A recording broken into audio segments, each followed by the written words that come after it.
बिस्मिल्लाहिर्रहमानिर्रहीम। अस्सलाम वालेकुम स्टूडेंट्स।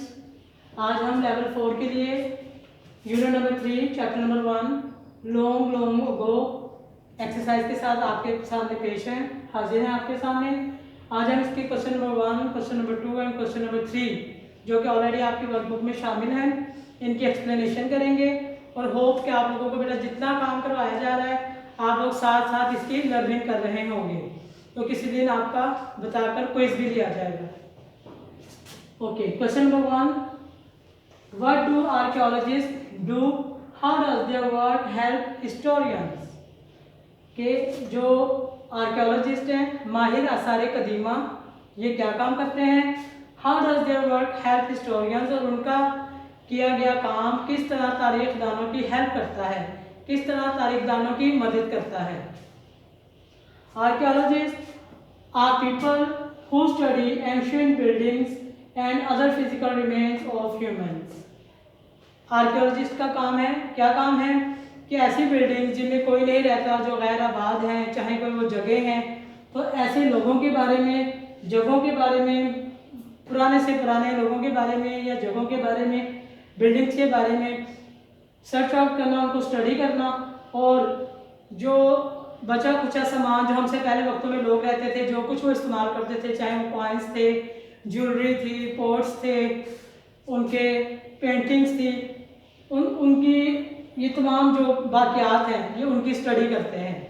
आर्कियोलॉजिस्ट का ये काम है। आर्कियोलॉजिस्ट जब स्टडी कर लेते हैं, ये तमाम इंफॉर्मेशन कलेक्ट कर लेते हैं, तो हमारे जो हिस्टोरियंस हैं, हमारे तारीखदान हैं, historians learn about the ways of life from the objects found. हमारे जो तारीखदान हैं जब तारीख लिखते हैं तो वो इन्हीं तमाम चीज़ों से, इन्हीं आर्कियोलॉजिस्ट की गई स्टडी से, इनकी मालूमात से हेल्प लेते हैं, मदद लेते हैं, और आज से हज़ारों साल पुराने साल लोगों के जो रहने का तरीक़ाकार है उनके बारे में हिस्टोरियंस को पता चलता है, हमारे तारीखदान को। Okay, question number 2, what is the meant by the term prehistoric, which terms are used to describe the different prehistoric periods। कि हम एक वर्ड यूज़ करते हैं, टर्म यूज़ करते हैं प्री-हिस्टोरिक, तो इसका क्या मतलब है। ठीक है, आपने इसकी जब चैप्टर की स्टडी की थी तो हमने इसमें डिफरेंट एजेस पढ़े थे, डिफरेंट हमने पीरियड्स पढ़े थे, स्टोन एज पढ़ा था, मेटल एज पढ़ा था। ठीक है, तो ये तमाम जो डिफरेंट एज हैं ये प्री हिस्टोरिक को डिफाइन कैसे करते हैं। Prehistoric age means the age और time when no events were recorded और written down. Prehistoric age एक ऐसा दौर है जिसमें जो भी इवेंट्स होते थे उनको रिकॉर्ड नहीं किया जाता था। अब जैसे हिस्ट्री है, हमारे लीडर्स को स्पीच कर रहे हैं, कोई नया कारनामा सर अंजाम दिया जा रहा है, कोई बिल्डिंग बनाई जा रही है, तो ये तमाम इवेंट्स, तमाम कामों को एक रिकॉर्ड में लिख लिया जाता है। जैसे हम अपनी हिस्ट्री से क्या सीखते हैं, जब हम अपनी हिस्ट्री को पढ़ते हैं तो हमें पता चलता है पाकिस्तान 14 अगस्त 1947 को बना। कायदे आज़म के साथ कौन कौन से लीडर थे जिन्होंने उनकी हेल्प की, कौन कौन से उनके फ्रेंड थे, या कौन कौन लोग थे जिन्होंने इस काविश में हिस्सा लिया पाकिस्तान बनाने में। तो इसी तरह उस दौर में कोई भी इवेंट जो थे वो ना रिकॉर्ड किए जाते थे, ना ही उनको लिखा जाता था। अब प्री हिस्टोरिक एज में कौन कौन से टर्म्स आते हैं, कौन कौन से द्वार आते हैं। The stone age, the metal age are the terms which are used to describe prehistoric periods। कि पत्थर का ज़माना जिसमें कि लोग पत्थरों का इस्तेमाल करते थे, पत्थरों पे लिखते थे, पत्थरों पे पेंटिंग्स करते थे। उसके बाद का जो दौर आया मेटल एज, लोग मुख्तलिफ धातुओं का इस्तेमाल करते थे, कॉपर, ब्रॉन्जी, आयरन, तो इन धातुओं का इस्तेमाल करके वो लोग पत्थर, बर्तन वगैरह बनाते थे। तो ये जो अदवार है ये गुजरे ज़रूर है लेकिन इनको रिकॉर्ड नहीं किया गया, इनको रिटर्न डाउन नहीं किया गया। तो ये दोनों जो हमारे दौर हैं ये हमारे प्री हिस्टोरिक एज में आते हैं।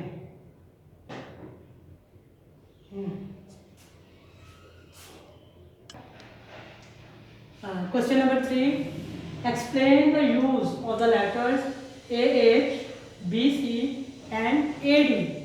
अच्छा, आपने बेटा देखा ये तमाम लेटर्स कैपिटल लेटर्स हैं। कैपिटल लेटर में क्यों लिखा गया है। कैपिटल लेटर में वो वर्ड्स लिखे जाते हैं जो एब्रीविएटेड होते हैं, जिनका कुछ ना कुछ मीनिंग होता है। अब जैसे हम AH का मीनिंग देखें, AH represents the number of years after the hijrah of Prophet Muhammad, peace be upon him. We use this term in Islamic calendar.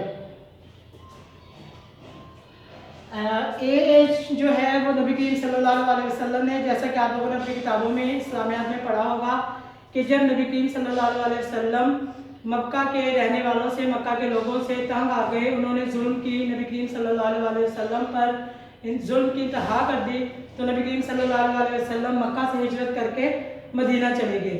तो ये दौर आप उस दौर को शो करता है, और हम अपने इस्लामी जो बुक्स हैं या इस्लामिक कैलेंडर हैं, हम ये एज उस दौर को रिप्रेजेंट करता है। जैसे आपने इस्लामियत की बुक में पढ़ा होगा कि फतह मक्का कब पेश आया, तो आप उसके आंसर में लिखते हैं कि फतह मक्का या 2 हिजरी में पेश आया।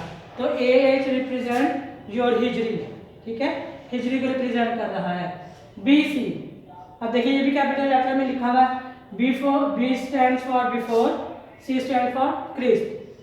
BC represent the number of years before the birth of Jesus Christ, यानी कि BC जो है, जहाँ पे BC लिखा हो तो यहाँ फौरन आपको समझ लेना चाहिए कि BC ये उस दौर को रिप्रेजेंट कर रहा है before the birth of Jesus Christ, यानी कि हज़रत ईसा अलैहिस्सलाम की पैदाइश से पहले का जो ज़माना है BC उसको रिप्रेजेंट कर रहा है। जब तक हज़रत ईसा अलैहिस्सलाम इस दुनिया में नहीं आए थे, ये उनकी पैदाइश से पहले के ज़माने को रिप्रेजेंट करता है।